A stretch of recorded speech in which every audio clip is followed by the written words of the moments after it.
This is a stimulus update and daily news report. Got some important updates to share with you. Joe Manchin is back on the scene in talks and negotiations, talking about the big reconciliation deal, going over climate, energy, and a few other things. And despite all the setbacks that Joe Manchin had over the past year, his poll numbers are really high. Khana talks about the latest with the Build Back Better and the big progressive plan that the Democrats have before the midterm elections. Also, I'll give you the latest articles like this. $1,657 Social Security checks going out tomorrow and $841 in a few days, as well as the latest stimulus checks that are going on in each state. A complete guide with that. And then miss getting stimulus checks, you may have an even bigger payday coming your way, and I'll give you some other important updates as well. Hope you're having a terrific Tuesday. If you appreciate the fact-based, fast-paced updates, hit the like button down below, and I'm giving $200 to my subscribers in just a few days, so you still have some time to sign up if you haven't already. I'll talk more about that later on in the video, but first, let's talk about Manchin, everybody's favorite senator. So Manchin meets with bipartisan group on climate change. So this was yesterday. Senate's key swing vote met with lawmakers from across the ideological spectrum Monday evening as part of a new push for bipartisan climate change legislation. So Manchin's spokesperson Sam Runyon told The Hill via email that the meeting was an effort to gauge bipartisan interest in a path forward that addressed our nation's climate and energy security needs head on. So this was also done with Lisa Murkowski. So bipartisan Senate group discusses climate and energy. So it looks like they're talking about that on a bipartisan way. And Joe Manchin, not surprisingly, likes to be proactive, and he wants to see what's possible from another Republican. And what's acceptable to them has got to be something that can get 10 of us, which is what the Republican said. So we'll see what happens there. And then Joe Manchin likely won't feel the sting in polls after bucking Biden agenda. So after the past year of Joe Manchin kind of holding out on all the Democratic policies, the Build Back Better, the child tax credit, anything else that the Democrats wanted to pass, Joe Manchin was kind of standing in the way there. But despite all that, despite how he was the only Democrat, including Kirsten Sinema, in the way of the Democrats' plan, according to a poll, Manchin's popularity skyrocketed over the past year. So with all the holdouts, probably most likely coming from a lot of his Republican friends. So Morning Consult found that even as Manchin has faced backlash from progressive nationally, about 57% of West Virginia voters viewed him favorably in surveys conducted from January through March. His popularity jumped 17 points more than any other senator compared to the same period last year. So Joe Manchin, the most popular senator. Let me know down in the comments below, what are your thoughts on that? Are you a fan of Joe Manchin? Not a fan of Joe Manchin? I think for a lot of the progressives, most likely not a fan of Joe Manchin, but I'm curious, what are your thoughts on Joe Manchin? When it comes to Social Security, so Social Security schedule, checks worth $1,657 go out tomorrow, exactly 48 hours before SSI cash of up to $841 lands. So the cash boost will come in just 48 hours for SSI, which is going to be $841 on April 29th, or it's going to hit 8 million bank accounts on April 29th. And then for seniors with birthdays on the 21st to 31st of the month, they're paid on the fourth Wednesday of the month, and then the payments could be as high as $1,657 from $1,565. But if you're getting your regular Social Security payments, you already know these numbers. Nothing new there. And then the vast majority of young Americans likely to vote Biden to act on student debt, but many don't believe their votes make a real difference, according to a Harvard poll. So majority of young Americans want their student debt to be taken care of. So a Harvard poll found 85% of young Americans want Biden to take some form of action on student debt. Still, it found 42% of voters under 30 don't believe their votes make a real difference. Let me know down in the comments below. Student debt, should it be taken care of, should be getting rid of, especially since President Biden promised it. Also, does your vote matter? So 42% of voters under 30 think that your vote doesn't matter. Do you think your vote matters? Let me know down in the comments below. Next up, speaking about student loans, the Build Back Better, the big progressive stimulus reconciliation deal, as well as all the things that Democrats need to get done before the midterm elections. Take a look at what Khana has to say about all that. Talking about passing legislation, I love that topic. I want to play for you something Elizabeth Warren said on Meet the Press yesterday with Kristen Welker. Take a listen. We've got nearly 200 days left between now and the election, and there are families who are trying to make the decision at the checkout line which groceries to send back because they can't afford them. Democrats ran and always run on trying to make government work for working people.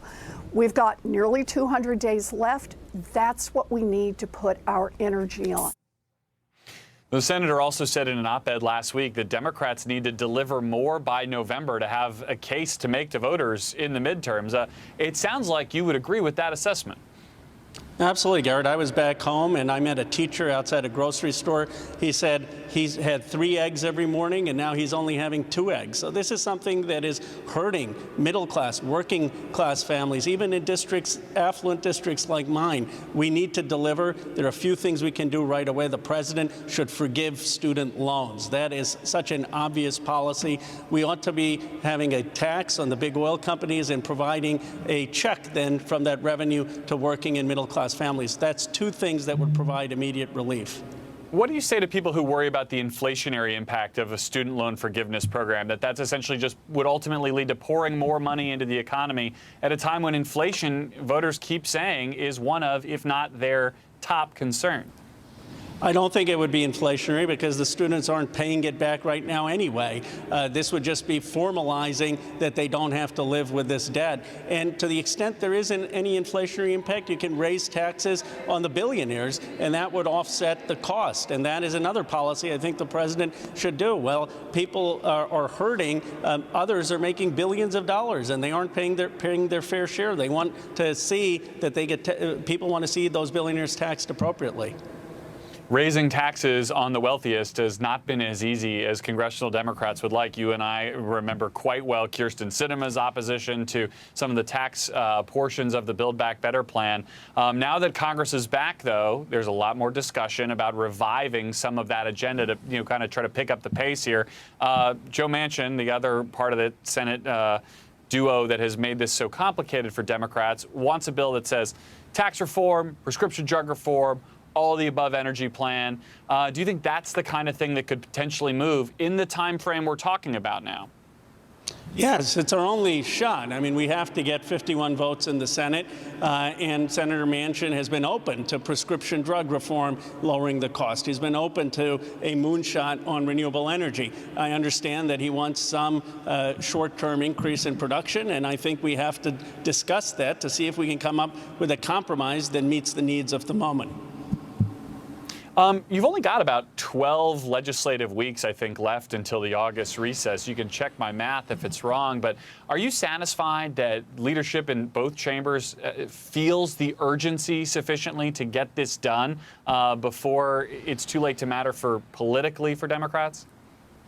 Yes, I mean, first we're going to get the Competes Act through. That's a big deal. Not enough folks are talking about it. It's led to Intel putting $20 billion into Ohio, creating manufacturing, construction jobs. We can tell the story of economic renewal. We can also get this climate bill to the president's desk. And then I think that Senator Warren is right. There are a lot of things this president can do through executive order, including, by the way, capping some of the high costs on prescription drugs. The president should take 3 to 4 bold actions, student loans, prescription drugs, that show the American public he's doing everything to lower prices. You know, that was part of FDR's success. He took action, bold, persistent action. We need to be a government in motion addressing people's concerns. That's the prescription for 2022. I want to ask you about 2024. One of Bernie Sanders' top advisors wrote in a leaked memo that he's not ruling out a presidential bid if there were to be an open primary in 2024. Do you think Bernie Sanders should run in 2024 if President Biden doesn't? And would you support him again? You were one of his national co-chairs. Well, good for Bernie. He's the most popular politician in the country. He is advocating policies that are popular: Medicare for all, free public college, not having student loans. I would support him if he runs. Obviously, that is his decision, and he said that he would only run if the president does not run. We've got an older generation of Democrats who've been running, I think is fair to say here. Should perhaps a young progressive from California like yourself consider running in 2024? Is that something that would cross your mind if there is an open primary? Absolutely not. I'm happy where I am. I don't think 24 is the year that people are looking for that. I think there's a lot of instability right now, and someone like Senator Sanders or other progressives would be great. And of course, if the president runs, he would have my support. I do think the president needs to act on some of these key progressive priorities. As a joking matter, I was saying to someone, how many presidents do the baby boomers want? They've had a lot of them, but we'll see. What are your thoughts on what Khana has to say? Do you agree, disagree? A lot of things Democrats are promising. Will they take action before the midterm elections and get some things passed? Let me know your thoughts on that down in the comments below. So miss getting stimulus checks? You may have an even bigger payday coming your way. What is this article about? Basically saying if you didn't get a stimulus check, you could get your tax refund, which really has nothing to do with the stimulus check, but basically saying that you could get a bigger tax refund than your stimulus checks, although it all depends on the individual. So that's basically what this article is about. Little catchy headline there. And then people in this city can apply for $500 monthly stimulus payments starting today. So this is going on in Chicago. If you live in Chicago, the $500 a month to low-income residents going out to 5,000 households. Applications are available today in Chicago. Excuse me.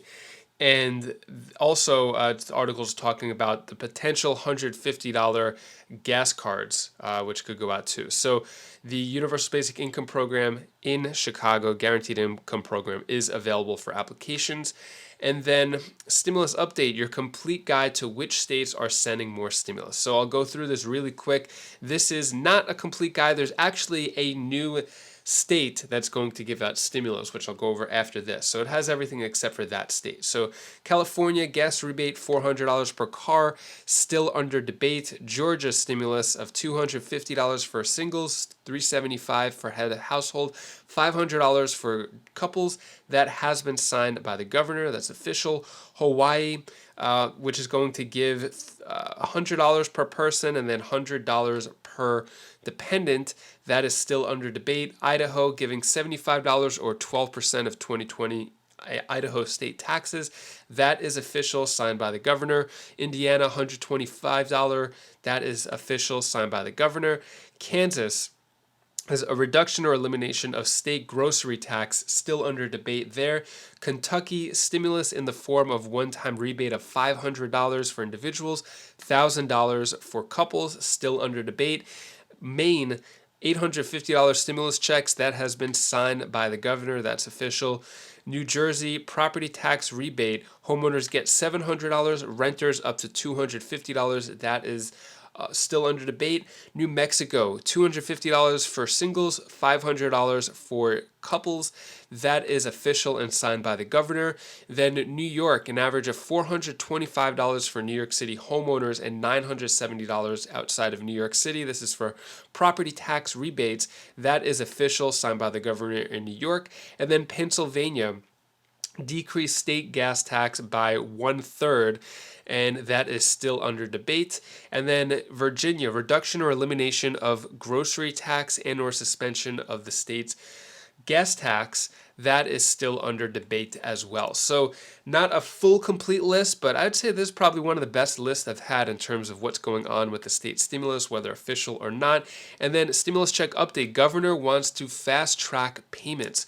So this is just new actually. On Monday, yesterday, Colorado Governor Jared Polis and the state's legislature proposed the Colorado Cash Back Program, which will provide eligible residents with a $400 payment this summer. So looks like Colorado, $400 stimulus checks or $400 tax rebates going out to Coloradoans. I'll give you more details on that coming in a few days. And then Universal Basic Income Program, schedule program sends guaranteed income worth $24,000 over 2 years. So this is going on in Baltimore, Maryland, and this is a $1,000 per month for 24 months for people in Baltimore, Maryland. So yeah, it's called the Cash Campaign of Maryland. So yeah, that's the latest guaranteed income program as well. And that is all the news that I have for you today to hopefully brighten your day a bit. Here's my daughter Bella's tip of the day. Hi guys, I am both feelings my six. We will play. And guys, if you want to be fashionable, be fashionable. Do whatever you want to do now, yes, or never. Because that if you do it now, you'll do it, and you have the experience about it. So that's all I wanted to tell for you today. Bye. Bye. Thank you so much for watching. Appreciate all of your support. Don't forget, $200 checks. Still have like another couple of days in order to sign up. Details of how you could do that down in the description below. And hopefully you have a great rest of your day. If you want to check out any of my latest videos on my other channels, like me playing pickleball, you could click this video up here of my latest video playing pickleball. Love pickleball. It's my favorite thing to do. And if you, anyways, hope you have a great day. Take care. Be safe. Thank you for watching.